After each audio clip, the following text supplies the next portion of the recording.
Gravação iniciada, presidente. Obrigada, Isaías. Dando continuidade à nossa sessão do dia 2 de dezembro, na parte da tarde, da primeira turma da Câmara Superior de Recursos Fiscais. Os conselheiros estão todos presentes. Vamos para o item 45 da pauta de hoje, da parte da tarde, é o último. A Pereira, recorrente, e o interessado é a Fazenda Nacional. Então, o processo também de minha relatoria, o processo está na pasta, passarei a relatar. Recurso especial, interposto pelo sujeito passivo, comparo no RICARF, o acordo recorrido é o 18.02.002016, da segunda turma especial, ementa abaixo, transcrevo. Aqui. O especial foi admitido relativamente à divergência interpretativa suscitada pela recorrente acerca da seguinte matéria: multa de ofício agravada, falta de apresentação de documentos e esclarecimentos. Intimada, a Fazenda Nacional apresentou contrarrazões, pedindo ao final seja negado o provimento ao recurso, não havendo questionado seu conhecimento. É o relatório.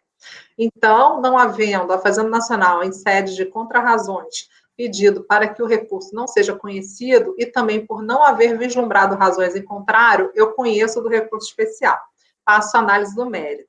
Inicialmente, deve-se esclarecer que o presente lançamento do IRPJ e reflexo foi feito com base nas regras do lucro presumido e não no lucro arbitrado.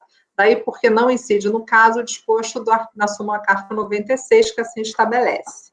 Eu transcrevo.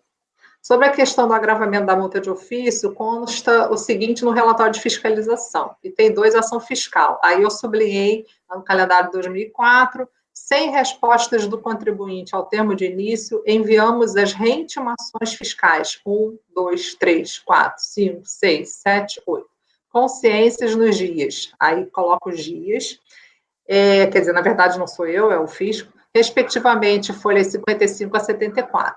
Ressalte-se que, no caso da reintimação número 5, além de ser enviada ao endereço da empresa, foi enviada também ao seu sócio administrador André Felipe, CPF tal, e que a reintimação 8, enviamos ao contribuinte um termo de esclarecimento cientificando o contribuinte das diferenças de receita que originaram o presente lançamento para que ele se manifestasse e ele novamente não se pronunciou.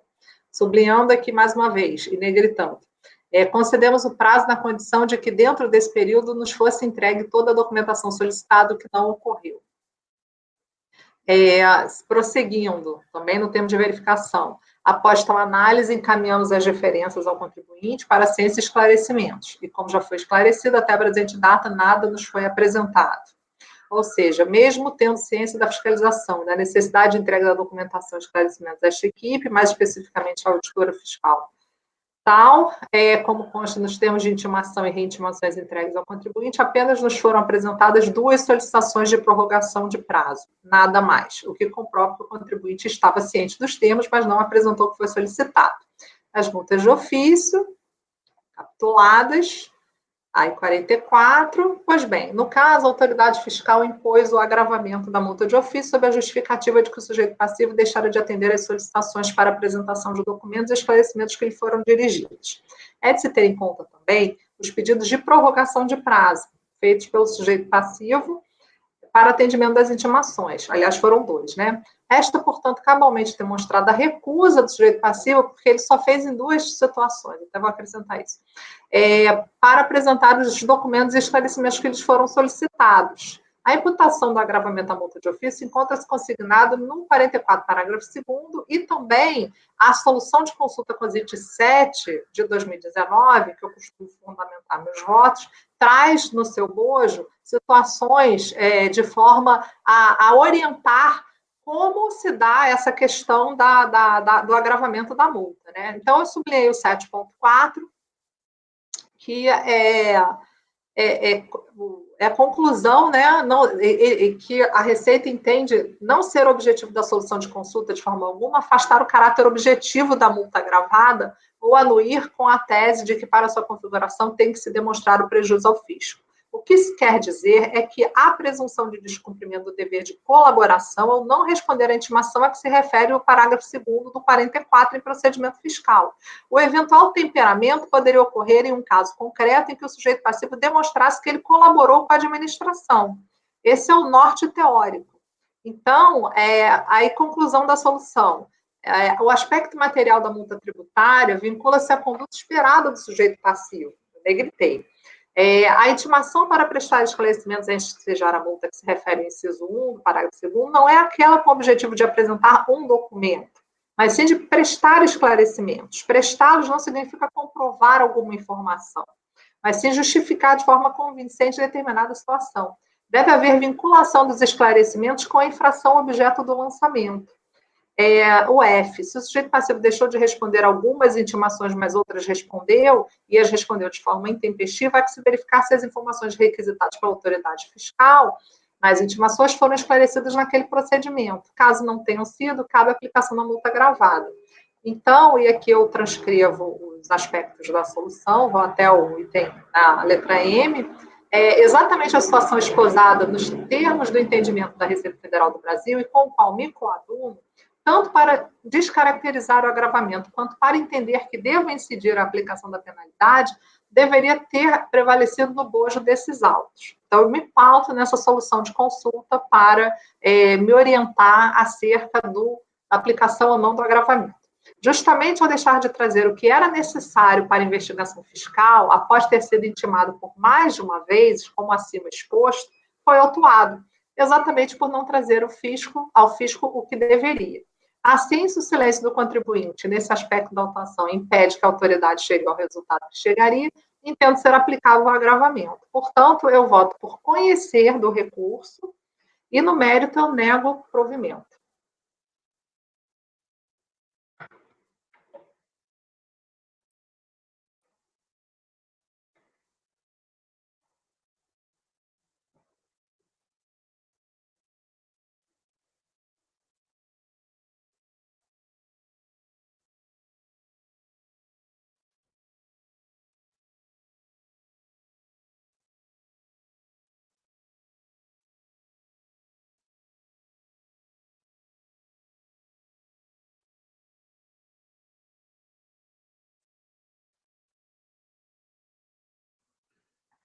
Só estou verificando os autos, porque eu tenho um parâmetro a mais para confirmação. Já julgamos outro caso em que o agravamento decorreu dessas fiscalizações que vêm com prova emprestada do fisco estadual, e a alegação da contribuinte é que as intimações eram desnecessárias para o lançamento. Aqui a contribuinte fala isso de uma forma um pouco mais precária, mas também indica isso. Só quero verificar quais são as intimações que deixaram de ser atendidas.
Pode falar, conselheiro.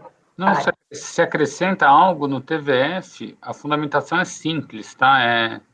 Falando que está sendo aplicado o percentual total de 112, abre aspas, tendo em vista a não apresentação de qualquer documentação, ele até foi genérico, né? Ele não pôs um fundamento em alguma intimação específica ou na falta de algum documento específico, que aí sim ele chegou à conclusão que levou a um prejuízo ou a necessidade de uma conduta extra de fiscalização.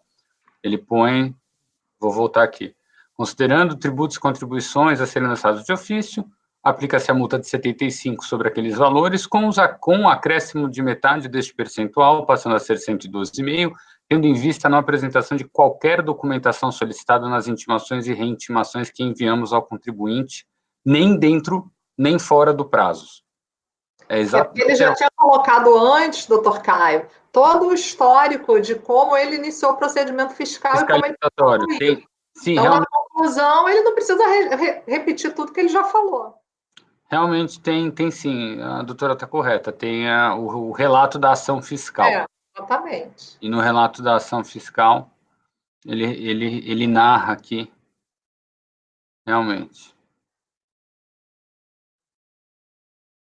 Conselheira Edeli pediu a palavra, pois não, conselheira? Não, terminei as listas, né? O procedimento fiscal, ele vem desde 2007 exigindo a apresentação de livro caixa, livro do ICM, né? Isso é relevante para mim, os atos constitutivos.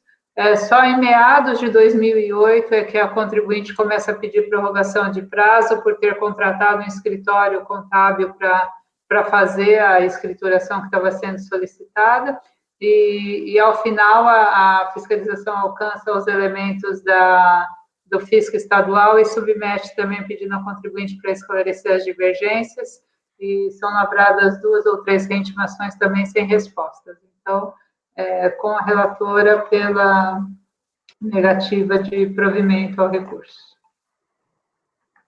Ok. Conselheira Lívia, como vota?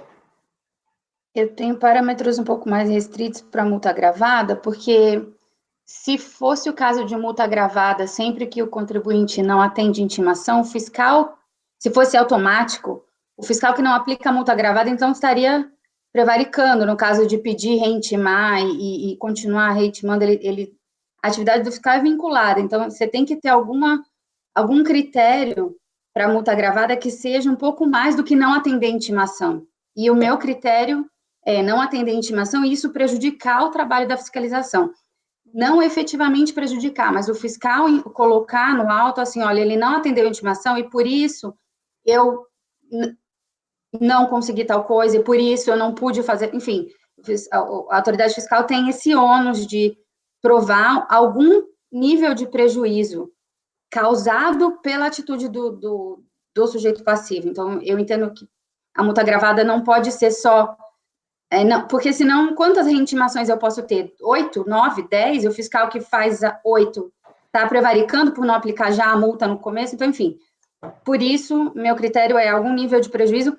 Foi isso que eu coloquei no voto da JAM, sei lá, o voto vencedor da sessão passada.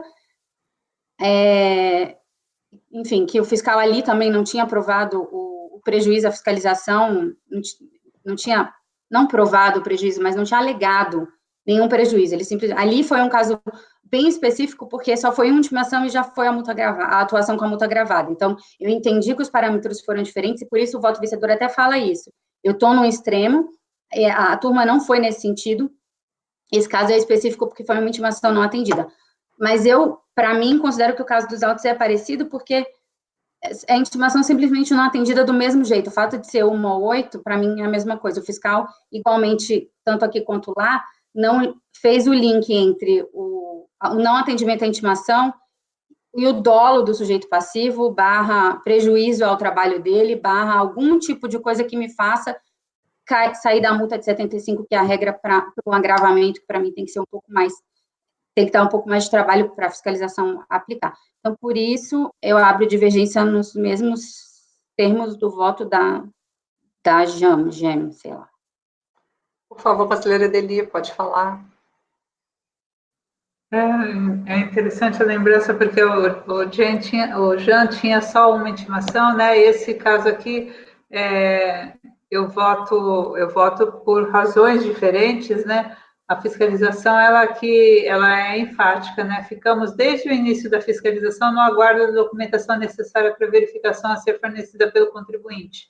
Isso passou-se um ano, né? Um ano em que foram lavradas as intimações e as reintimações. E foi a própria sessão de programação da SAPAC Recife que nos entregou no mês de outubro de 2008, quer dizer, um ano depois do iniciado o procedimento, a documentação que nos deu suporte para o levantamento das diferenças das receitas declaradas para a Receita e para o Cefaz de Pernambuco, e após essa análise ainda encaminhamos as diferenças para esclarecimentos pela contribuinte. Até a presente data, nenhuma resposta foi dada. Então, para mim, o caso lá, também mantive a multa pelo seu caráter objetivo, mas aqui eu tenho mais justificativas específicas para manutenção. Ok. Conselheira Lívia, então a senhora abriu uma divergência, né? Isso. Pode falar. Só o exemplo, por exemplo, do prejuízo olha, eu estava perto do prazo decadencial, eu tive que correr porque o contribuinte me enrolou até o fim, entendeu? Esse tipo de prejuízo que eu acho que eu citei lá como exemplo no da Jean no voto. Então, só para dar um exemplo de prejuízo que eu acho que tem que ter no termo de autuação, né? Mas abre a divergência, então. Tá bom. Para dar provimento, né? Conselheira Viviane, como vota? Eu acompanho a relatora, negar provimento. Bem caracterizada aqui a situação de cabimento da multa gravada. Conselheira Amélia, como vota? Eu também entendo que está caracterizada, foi reintimado diversas vezes, não apresentou nenhuma informação no final. Acompanho a relatora. Conselheiro Fernando, como vota? Presidente, esses casos de agravamento de penalidade são... a gente pode até criar alguns critérios objetivos, mas você também tem que analisar caso a caso, porque as circunstâncias podem diferenciar. Por exemplo, eu já acho que se a fiscalização começa um procedimento fiscal faltando 6 meses para a decadência, e por isso ela quer pressa demais em algo que seja custoso, isso não justifica agravar a penalidade. O fisco tinha 5 anos, esperou 6 meses, aí ele quer as informações num prazo talvez não fosse razoável, né? Nesse caso aqui, o prejuízo por si só é o fisco ter que ficar 1 ano e pouco correndo atrás, intimando, buscando essas informações onde o contribuinte poderia alcançar, e às vezes o prejuízo não se dá nesse, se dá porque ao tempo que a fiscalização poderia ter feito 2 fiscalizações, ela fez uma, porque aquele ali criou dificuldades de informações que estavam à sua disposição e permaneceu ali inerte, né, ou dando aquelas respostas simplesmente ali que a gente percebe, né. A gente pode discutir um caso ou outro, se a informação era difícil, nem no outro caso, o contribuinte fala, olha, estava em recuperação judicial, se tem uma dúvida de fato se aqueles documentos estavam com ele. Agora, nesse caso, você vê que eram meras informações que poderiam ter sido facilmente alcançadas e não foram, né? Eu acho que justamente a norma veio para esse tipo de caso. Você vê que é protelatório, você vê que quer criar uma dificuldade que não precisaria e que impõe ao fisco um sacrifício maior em prol até de uma maior eficiência, de poder ir atrás de outros contribuintes e fazer mais trabalho, né? Por essas razões eu também acompanho. Ok, conselheiro Tozelli. Nesse caso aqui eu me alinho com a divergência, e aqui é interessante para a súmula 96, que é assim, né? Aqui é o que o contribuinte não apresentou? Não apresentou nada. O que é o nada? São os livros e a escrituração. Se a fiscalização não batesse na porta do Estado, ela ia arbitrar o lucro e não teria a multa gravada.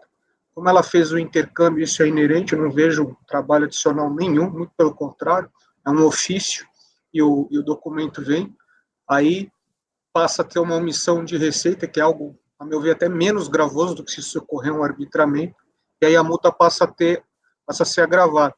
Então, eu sei que não é o melhor método de interpretação, mas eu acabo vendo 2 pesos, 2 medidas na mesma conduta. Então, só para somar o que a conselheira Lívia falou, acompanha a divergência, presidente. Ok, conselheiro Caio, como vota? Presidente, posição bastante conhecida, me alinho à doutora Lívia e ao doutor Toselli. Perfeito. Então, ficamos no conhecido por unanimidade, negado provimento por maioria, vencidos Lívia, Toselli e Caio, que davam provimento. Ok? Posso fazer dever nesse caso, presidente? Pode. Dever Lívia. Então, agora, acabada a sessão de hoje, da parte da tarde, vamos resgatar a sessão de ontem, do período da manhã, que temos alguns processos ainda. Vamos tentar avançar o máximo que der para a gente evoluir aqui na pauta. Isaías, pode para a gravação, por favor?